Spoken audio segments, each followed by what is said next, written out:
This is grade 5, module 4, lesson 1, and the objective for this lesson is to measure and compare pencil lengths to the nearest half inch, quarter inch, and eighth of an inch, and analyze the data through the line plots. So for this one, we're going to take a look at the homework problem, and there's only one problem, but it's multiple steps to solve this problem. So it reads, a meteorologist set up rain gauges at various locations around a city and recorded the rainfall amounts in the table below. Use the data in the table to create a line plot using 1/8 inches. Okay, so what I'm going to do for this is I'm just going to show you how to set up the line plot.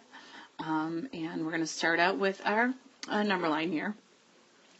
And I'm going to draw out, I'm looking at my data from my table, and I know that I'm going to be breaking this up into eighths. So I notice right here that this is my largest amount here, so it's 1 1/4. So that tells me that I'm going to need to go starting from 0, and I'm going to go up to 2. So this is going to be the whole number 2, and this is going to be 0. Okay, so right in the middle then would be 1. Okay, and if I'm going to be marking these off in eighths, I'm going to section off each of these into 8 pieces. Okay, so now that they're sectioned into their eighths, I can go ahead and I can start plotting them. So I'm looking at my location number 1 here, and it's 1/8.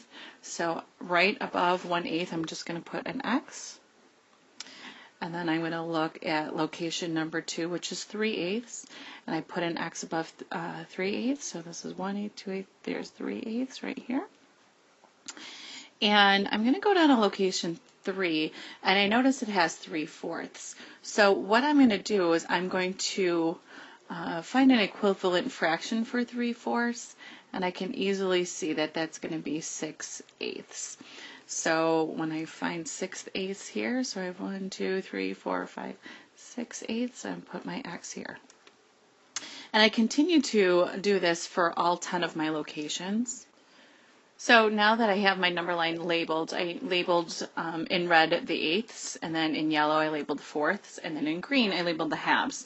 I was very easily able to go ahead and do my line plot, and using this data from my line plot or the data from the chart, you can go ahead and solve questions A, B, C, and D.